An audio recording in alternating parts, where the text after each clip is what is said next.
Imagina un mundo donde el sol se oculta tras las murallas de imponentes castillos, donde el eco de cascos de caballos resuena en caminos de piedra y donde la vida de cada persona está dictada por un destino inquebrantable. En las aldeas, el aroma del pan recién horneado se mezcla con el bullicio del mercado, mientras campesinos y mercaderes comercian bajo la sombra de nobles y caballeros. Pero más allá de esta aparente calma, en los pasillos oscuros de los castillos y en los campos de batalla, se tejen intrigas, guerras y secretos que han marcado la historia. ¿Cómo era realmente vivir en la Edad Media? ¿Era un tiempo de honor y grandeza o de sufrimiento y desesperanza? Acompáñanos a descubrir la verdad sobre una era envuelta en misterio. La Edad Media, un mundo de feudos y castillos. Durante casi 1000 años, Europa estuvo dominada por un sistema que moldeó su historia, el feudalismo. En un mundo fragmentado por la caída del Imperio Romano, la sociedad medieval se estructuró en torno a señores y vasallos, donde la tierra era la moneda de poder. Los vastos feudos se extendían por colinas y valles, protegidos por imponentes castillos de piedra que se alzaban sobre los pueblos y caminos polvorientos. Las aldeas, situadas al amparo de estos castillos, eran el centro de la vida campesina. Pequeñas casas de madera con techos de paja se agrupaban alrededor de la iglesia, cuya torre era el punto más alto del asentamiento. El campo, dividido en grandes extensiones de cultivo, era trabajado por siervos y campesinos que, a cambio de protección, entregaban parte de su cosecha a su señor feudal. El trabajo agrícola marcaba el ritmo de la existencia, la siembra en primavera, la cosecha en verano y el descanso invernal cuando la nieve cubría los caminos. El castillo no solo era una fortaleza, sino también el símbolo del poder. Construido en lo alto de colinas o rodeado de murallas, servía como residencia del señor feudal y refugio en tiempos de guerra. Los caballeros, entrenados desde la infancia en el arte de la lucha, eran la élite militar del feudo. Sus armaduras brillaban en el campo de batalla, donde las lanzas y espadas decidían el destino de los reinos. Más allá de los feudos, las ciudades medievales comenzaron a crecer. Rodeadas por murallas y protegidas por torres de vigilancia, eran centros de comercio y artesanía. Los mercaderes vendían telas, especias y metales en los bulliciosos mercados, mientras los gremios regulaban la producción de artesanos y herreros. En las estrechas calles empedradas, los olores de la comida, el cuero curtido y el humo de las forjas se mezclaban en un torbellino de vida. Sin embargo, la Edad Media no estuvo exenta de desafíos. Las guerras entre reinos eran frecuentes, y los ejércitos cruzaban tierras y ríos en busca de conquistas. La peste negra, en el siglo XIV, arrasó con la población, dejando pueblos abandonados y tierras sin cultivar. La fe dominaba la existencia de todos. La Iglesia, con sus imponentes catedrales góticas y monasterios, gobernaba las almas y dictaba el destino del más allá. A medida que los siglos avanzaban, el sistema feudal comenzó a debilitarse. El comercio floreció, las ciudades crecieron y las monarquías centralizadas tomaron el poder. Con la invención de la pólvora y el declive de los castillos, la Edad Media llegó a su fin, dando paso a un nuevo mundo, el Renacimiento, donde el pensamiento, el arte y la ciencia cambiarían el rumbo de la historia. El feudalismo, un mundo de lealtades y tierras. Tras la caída del Imperio Romano de Occidente en el siglo V, Europa se fragmentó en pequeños reinos y territorios que luchaban constantemente por el poder. En medio de la incertidumbre y el caos, surgió un sistema que definiría la vida medieval durante casi 1000 años, el feudalismo. En este mundo, la tierra no solo era la base de la economía, sino también el pilar del poder. Los reyes, aunque eran los gobernantes supremos, no podían controlar directamente todas sus posesiones. Para mantener su autoridad, concedían extensas tierras, conocidas como feudos, a nobles leales, quienes a su vez se comprometían a servirlos militarmente y a proteger sus dominios. Así nacía una compleja red de obligaciones y alianzas, donde cada hombre poderoso dependía de otro aún más fuerte, en una cadena de fidelidades que unía a reyes, señores y caballeros en un delicado equilibrio. En el corazón de cada feudo se erigía un castillo, símbolo de la autoridad feudal. Desde sus murallas de piedra, el señor feudal gobernaba a los campesinos y siervos que trabajaban sus tierras. La vida en el feudo giraba en torno al campo. Los campesinos sembraban trigo y cebada, criaban ganado y recolectaban leña para sobrevivir al invierno.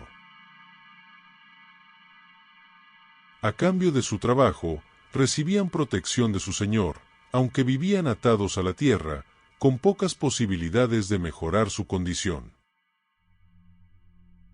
El feudalismo no solo era un sistema económico, sino también una red de compromisos personales. La relación entre un señor y su vasallo se sellaba en una ceremonia llamada homenaje, donde el vasallo, arrodillado ante su señor, juraba fidelidad eterna. En retribución, recibía un feudo y la promesa de protección. Sin embargo, esta lealtad no era inquebrantable. En tiempos de guerra, los vasallos podían cambiar de bando si consideraban que otro señor ofrecía mejores oportunidades. Las ciudades, por su parte, apenas empezaban a resurgir. El comercio era escaso y los mercados locales apenas satisfacían las necesidades básicas. La sociedad medieval era esencialmente autosuficiente. Cada feudo producía su propio alimento, vestimenta y herramientas. Sin embargo, con el paso de los siglos, el crecimiento del comercio y la aparición de poderosos reyes comenzaron a debilitar el sistema feudal. Las cruzadas trajeron nuevas rutas comerciales, la peste negra diezmó la población y los campesinos sobrevivientes exigieron mejores condiciones de vida. Poco a poco, las ciudades crecieron, las monarquías consolidaron su poder y los castillos, antaño inexpugnables, quedaron obsoletos frente al avance de la artillería. Así, el feudalismo, que durante siglos había definido la estructura de la sociedad, se desmoronó, dando paso a una nueva era de reyes absolutistas y naciones unificadas. Lo que un día fue el pilar de la Edad Media se convirtió en una reliquia del pasado, enterrada bajo las ruinas de los castillos y en las páginas de los libros de historia. El poder de la Iglesia en la Edad Media. En los vastos territorios de la Europa medieval, donde los castillos de piedra se alzaban sobre colinas y los campesinos labraban la tierra bajo la sombra del feudalismo, una institución se erigía como la mayor fuerza de la sociedad, la Iglesia Católica.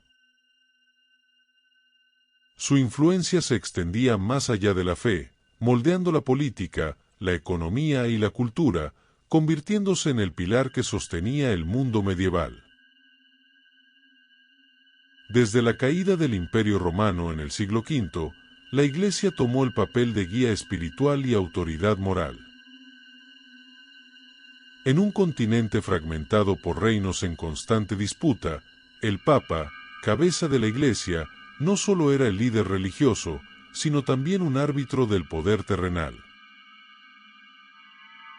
Reyes y emperadores acudían a Roma en busca de su bendición, pues gobernar sin la aprobación papal significaba arriesgarse a la excomunión, una condena que podía despojar a un monarca de su trono y sumir a su reino en el caos. Los monasterios, con sus altas murallas de piedra, se convirtieron en refugios del conocimiento. Mientras la guerra y la peste asolaban las tierras, los monjes copiaban manuscritos antiguos, preservando la filosofía griega y los textos cristianos en sus frías bibliotecas.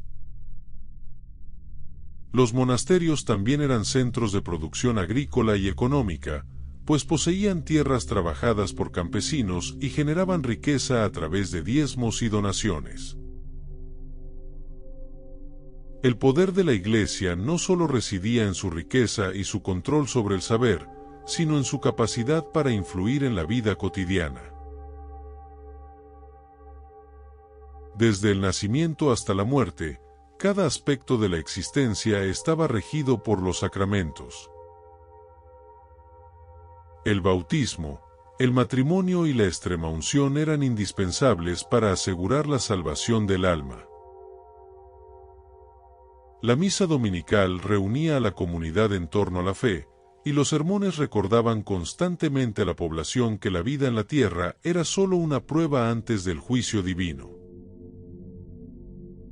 En el siglo XI, el poder eclesiástico se manifestó con las cruzadas, campañas militares convocadas por el Papa para recuperar Tierra Santa de manos musulmanas. Caballeros y campesinos por igual tomaron la cruz, creyendo que luchar en nombre de la fe les garantizaba la entrada al cielo. Estas expediciones no solo fueron guerras religiosas, sino también movimientos políticos y económicos que fortalecieron a la Iglesia y expandieron su influencia más allá de Europa. Sin embargo, con tanto poder también surgieron conflictos. La lucha entre los papas y los emperadores por el derecho a nombrar obispos, conocida como la querella de las investiduras, evidenció que la Iglesia no solo era un poder espiritual, sino también una fuerza política rival de los monarcas.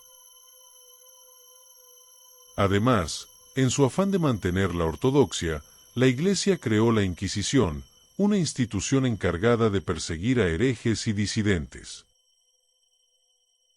El miedo a la condena por brujería o desviación doctrinal llevó a muchos a someterse al control eclesiástico sin cuestionamientos. Pero con el paso de los siglos, el poder de la Iglesia comenzó a tambalearse. La corrupción dentro del clero, el auge del comercio y la aparición de monarquías fuertes debilitaron su dominio. Cuando la peste negra devastó Europa en el siglo XIV, muchos comenzaron a dudar de la protección divina, y las críticas contra la Iglesia crecieron. Finalmente, con el Renacimiento y la Reforma Protestante en el siglo XVI, la hegemonía católica sobre Europa medieval llegó a su fin. Durante toda la Edad Media, la Iglesia católica fue más que un símbolo de fe, fue la institución que sostuvo reinos, guió ejércitos y dictó las normas de la vida cotidiana. Su poder no solo residía en las Escrituras, sino en su capacidad para gobernar las almas y los cuerpos de toda una civilización. Las cruzadas, la guerra por la fe y el poder. A finales del siglo XI, Europa vivía en un mundo dominado por la religión y la guerra. El cristianismo y el islam se enfrentaban por el control de Tierra Santa, la región sagrada donde se encontraban Jerusalén y otros lugares venerados por ambas religiones. Fue en este contexto que nacieron las cruzadas, una serie de campañas militares impulsadas por la Iglesia y los reinos cristianos de Europa con el objetivo de recuperar Jerusalén de manos musulmanas. Todo comenzó en el año 1095, cuando el Papa Urbano II convocó a los príncipes y caballeros europeos en el Concilio de Clermont.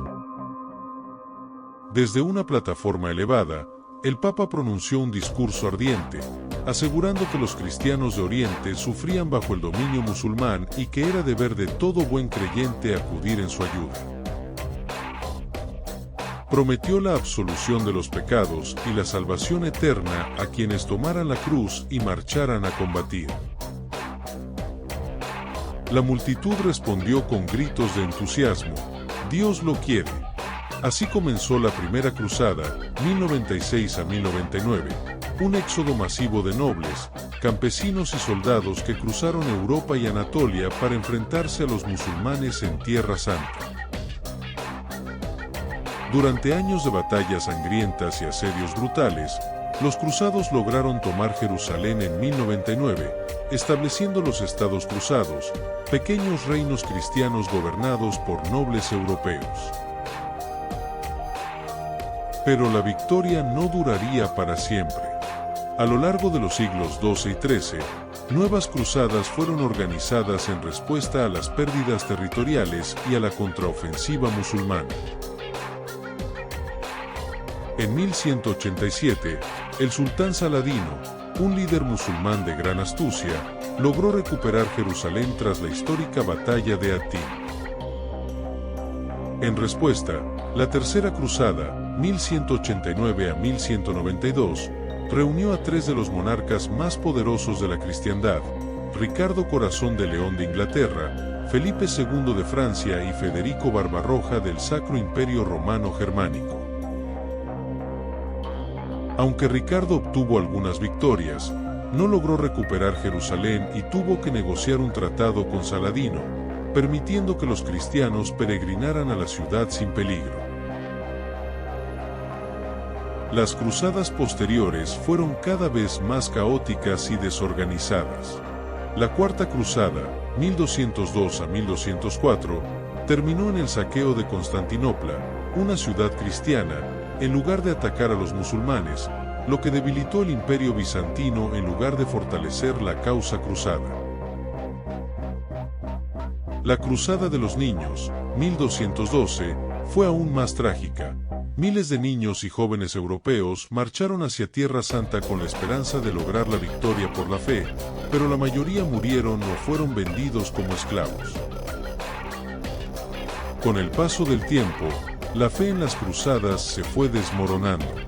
A pesar de los esfuerzos de los papas y los monarcas, los musulmanes recuperaron la mayoría de los territorios conquistados, y en 1291, la caída de San Juan de Acre, el último bastión cruzado en Tierra Santa, marcó el fin definitivo de las expediciones cristianas. Aunque fracasaron en su objetivo militar, las cruzadas dejaron un impacto duradero en la historia. Europa se abrió al comercio con Oriente, trayendo especias, seda y conocimientos que influyeron en el Renacimiento.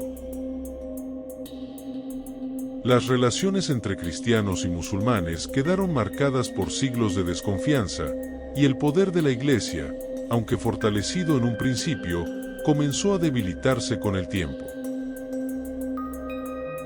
Así, las cruzadas no solo fueron guerras religiosas, sino también un reflejo de la ambición política y la lucha por el control de un mundo dividido entre la fe y la espada. La peste negra, un eco de muerte y cambio. En el año 1347, un oscuro presagio comenzó a extenderse por Europa, un velo de terror que cubría las tierras fértiles y las bulliciosas ciudades. La peste negra, como se conocería posteriormente, era una pandemia devastadora que transformaría para siempre el rostro del continente. Se cree que el brote se originó en Asia Central, viajando a través de las rutas comerciales de la Ruta de la Seda, arrastrando consigo a mercaderes y marineros, y, con ellos, un minúsculo y mortal portador, la bacteria Yersinia pestis, causante de la enfermedad. Las primeras señales de la plaga aparecieron en las costas de Sicilia, donde barcos mercantes atracaron en el puerto de Mesina. A medida que la noticia se propagaba, se podía sentir un aire de inquietud. Los habitantes, atónitos, observaban cómo hombres y mujeres caían repentinamente, víctimas de fiebre alta, escalofríos y llagas negruzcas que brotaban por todo el cuerpo. El contagio se extendió como el viento, un estornudo, un roce, un abrazo, y la muerte golpeaba sin piedad. Las ciudades comenzaron a colapsar bajo el peso de la desesperación. Los mercados, antes llenos de voces y risas, se convirtieron en desiertos silenciosos. En las calles, cuerpos sin vida yacían olvidados, abandonados por aquellos que temían tocar el portador de la enfermedad. Los entierros se realizaban de manera apresurada. Las autoridades ordenaban la cremación para evitar que la plaga se propagara aún más. Los campanarios de las iglesias, que anteriormente resonaban con el canto de las misas, sonaban ahora con el lamento de las campanas, marcando la muerte de los que alguna vez fueron vecinos y amigos. En medio del caos, surgieron respuestas variadas. Algunos, impulsados por el miedo y la superstición, buscaban culpables en el pueblo judío, acusándolos de envenenar los pozos. Esto llevó a terribles pogromos y masacres, sumando más sangre a la ya manchada historia de Europa. Otros se volvieron hacia la religión, buscando consuelo en la fe. Los flagelantes, grupos de personas que se golpeaban a sí mismos en penitencia, vagaban por las calles, convencidos de que su sufrimiento aplacaría la ira divina.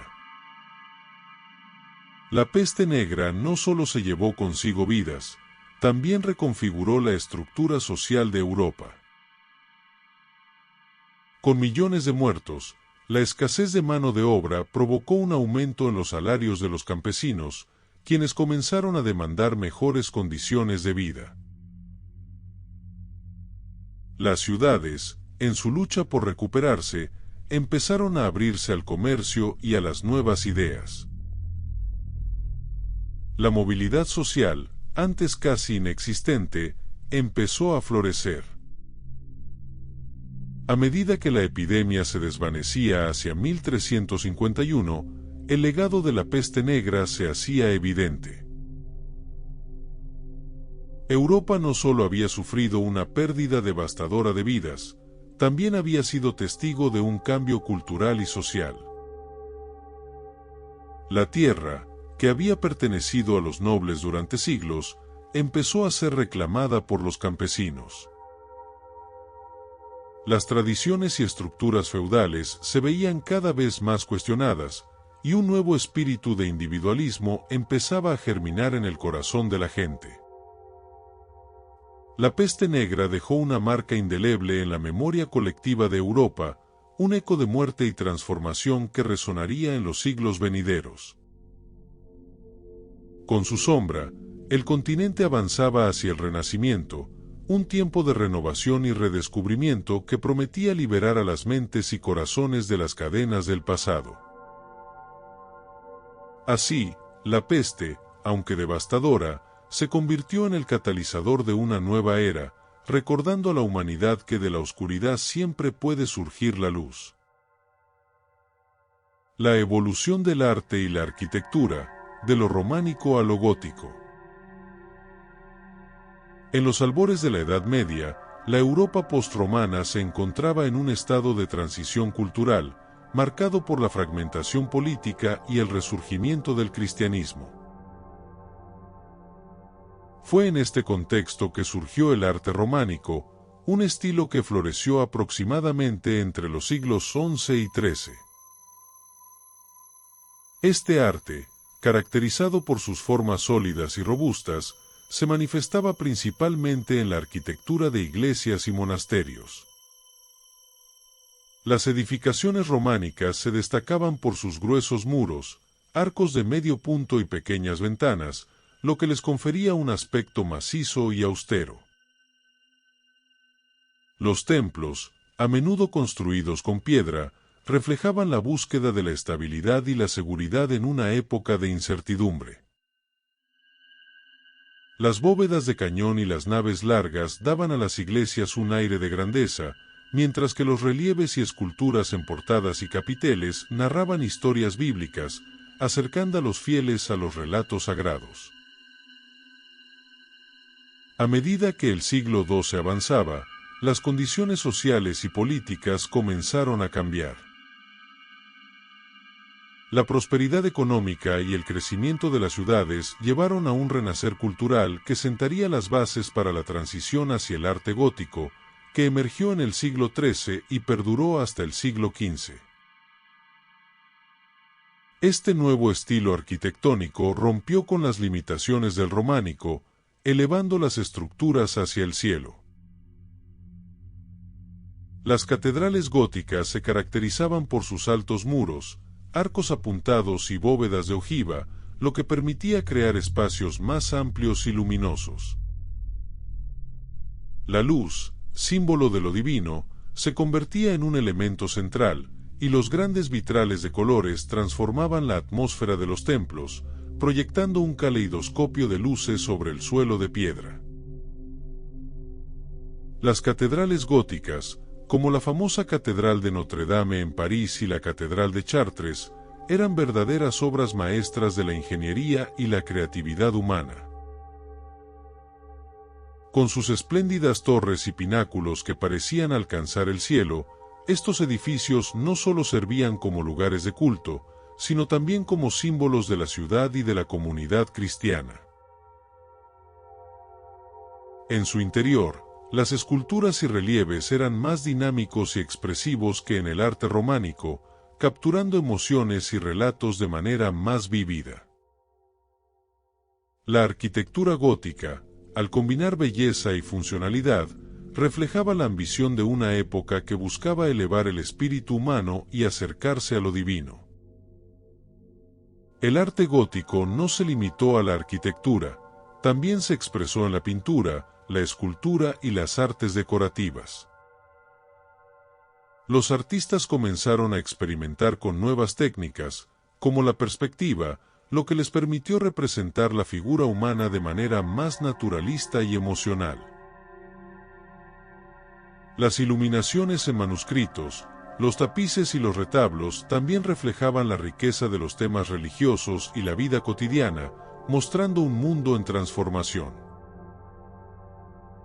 A medida que la Edad Media avanzaba hacia su final, el gótico comenzó a fusionarse con otros estilos, dando paso al Renacimiento. Estas manifestaciones artísticas no solo cuentan la historia de una época, sino que también revelan la profunda conexión entre la fe, la comunidad y la búsqueda de la belleza en un mundo en constante cambio.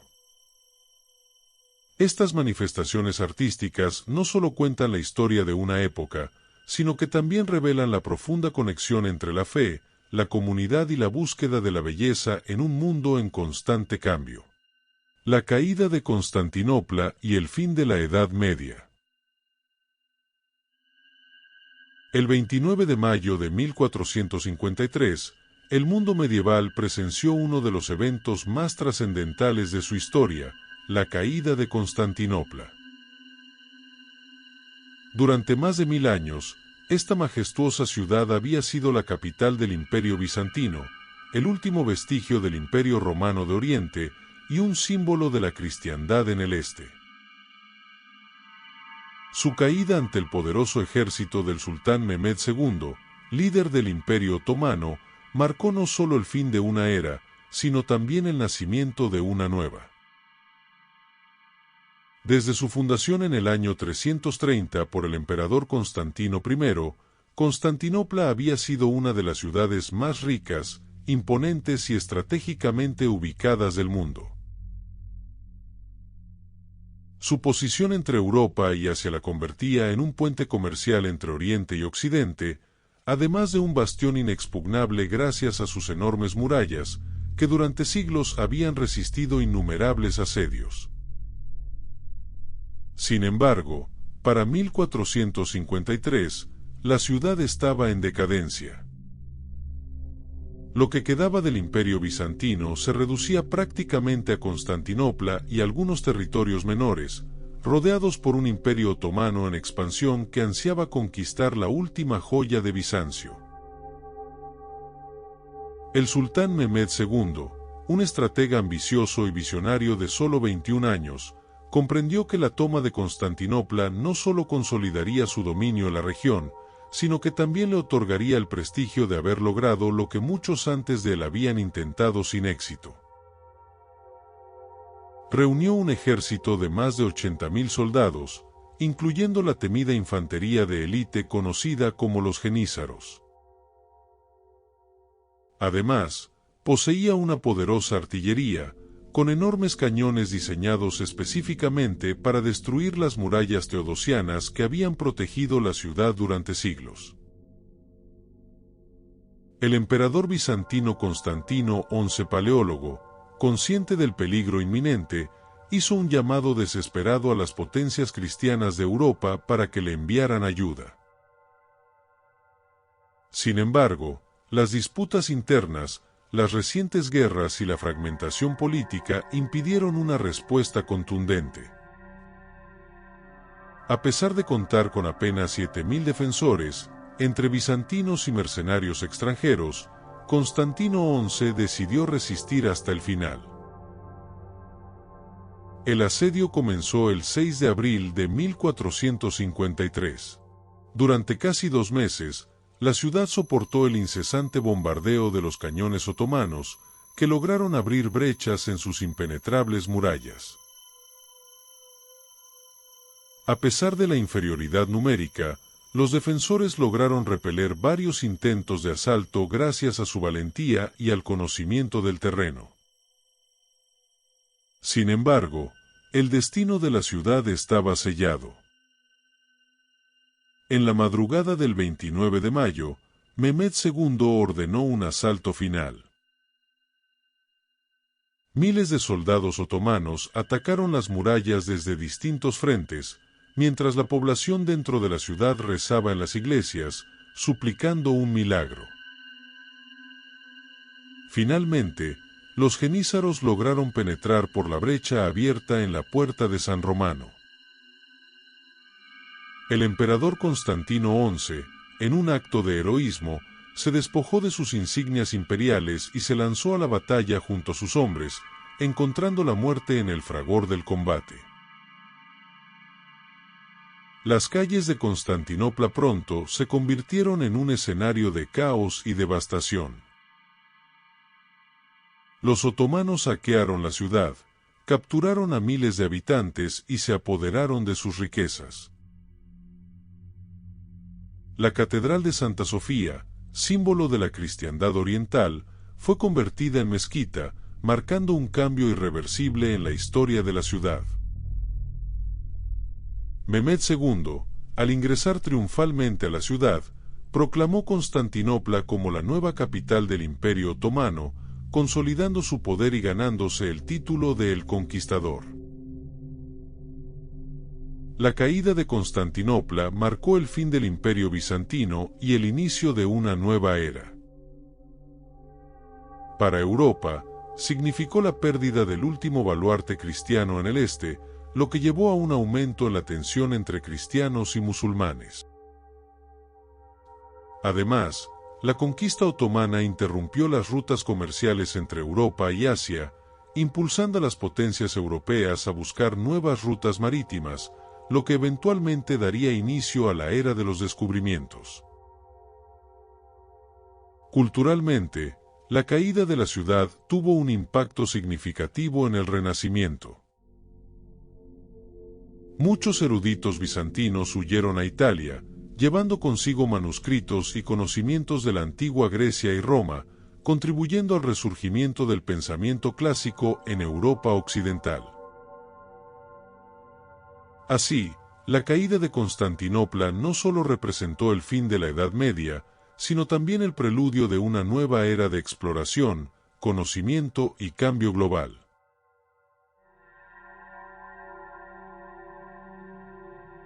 La transición al Renacimiento. La Edad Media, un periodo de 1000 años, había sido testigo de un mundo sumido en la feudalidad, la religión y la guerra.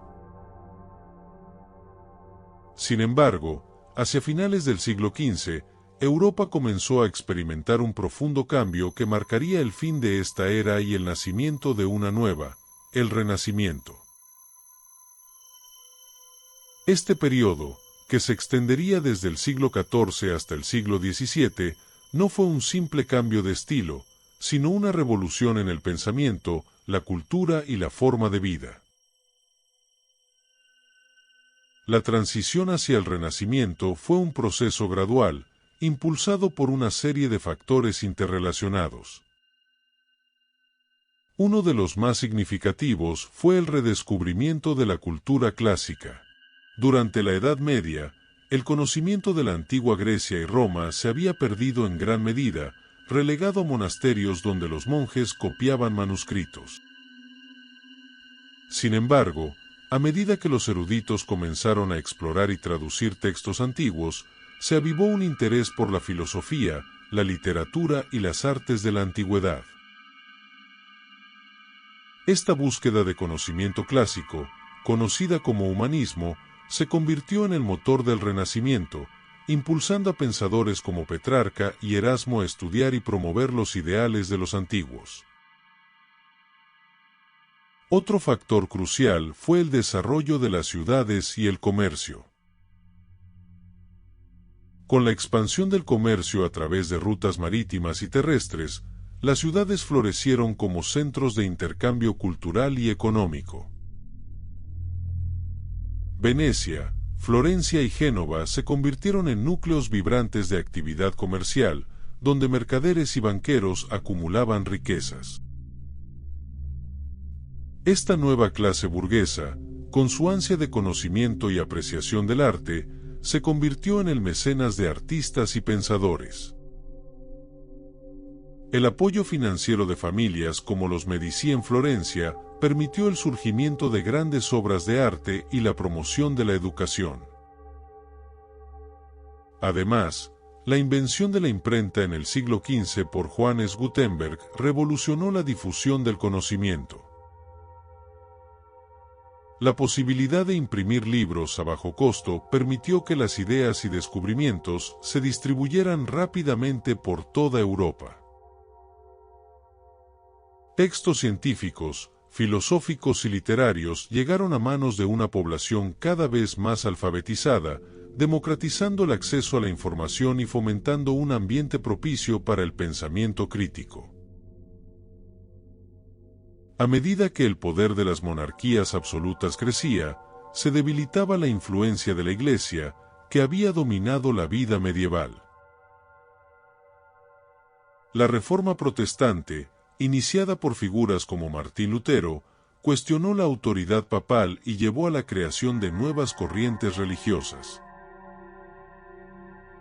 Este cambio religioso no solo alteró el panorama espiritual de Europa, sino que también propició un clima de pensamiento libre y crítico, donde las personas comenzaron a cuestionar no solo la religión, sino también las normas sociales y políticas que habían prevalecido durante siglos. El Renacimiento, que significa renacimiento, fue un periodo de florecimiento cultural y artístico. Las artes visuales experimentaron una transformación sin precedentes. Leonardo da Vinci, Miguel Ángel y Rafael son solo algunos de los genios que surgieron en este tiempo, creando obras maestras que reflejaban un nuevo enfoque en la humanidad, la naturaleza y la perspectiva. La escultura, la pintura y la arquitectura se desarrollaron con un realismo sin precedentes, y los artistas comenzaron a explorar temas seculares además de los religiosos, reflejando la curiosidad por el mundo que los rodeaba. Este renacer cultural también se extendió a la ciencia. Copérnico desafió las creencias geocéntricas de la Edad Media al proponer que la Tierra giraba alrededor del Sol, un concepto que más tarde sería defendido por Galileo y Kepler. Este enfoque científico y empírico hacia el conocimiento sentó las bases de la revolución científica, que transformaría la forma en que la humanidad entendía el universo. La transición al Renacimiento fue, por tanto, un momento de transformación radical. De un mundo dominado por la fe y la tradición, Europa se movió hacia un futuro donde el pensamiento crítico, el arte, la ciencia y la exploración definirían la condición humana. Este periodo marcó el comienzo de la modernidad y dejó un legado perdurable que continúa influyendo en la sociedad contemporánea. La Edad Media, con sus castillos y luchas, dio paso a una nueva era de descubrimientos y creatividad, un renacimiento que celebraba la vida, el conocimiento y el potencial humano.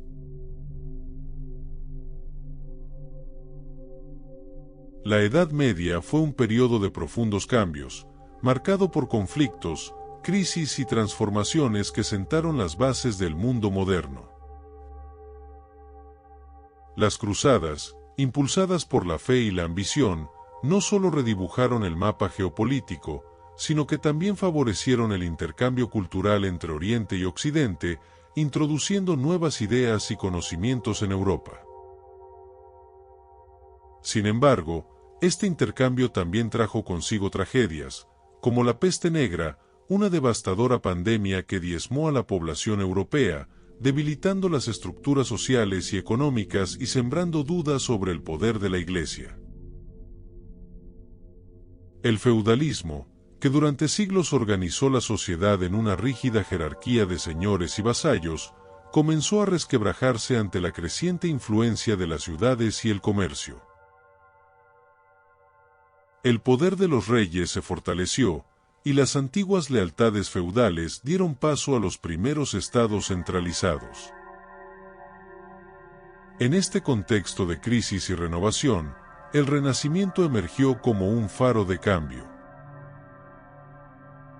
Inspirado en el redescubrimiento del conocimiento clásico, trajo consigo una nueva visión del ser humano y del mundo, promoviendo el arte, la ciencia y la exploración. Así, el fin de la Edad Media no fue un simple colapso, sino una evolución que transformó el pensamiento y sentó las bases de la modernidad. De un mundo dominado por la guerra, la fe y la peste, Europa avanzó hacia una era de descubrimientos, innovación y pensamiento crítico, marcando el inicio de una nueva historia. Si te apasiona la historia y quieres seguir explorando los eventos que cambiaron el mundo, no olvides suscribirte al canal. Activa la campana de notificaciones para no perderte ningún video y únete a nuestra comunidad de exploradores del pasado. Suscríbete ahora y sigue viajando en el tiempo con nosotros.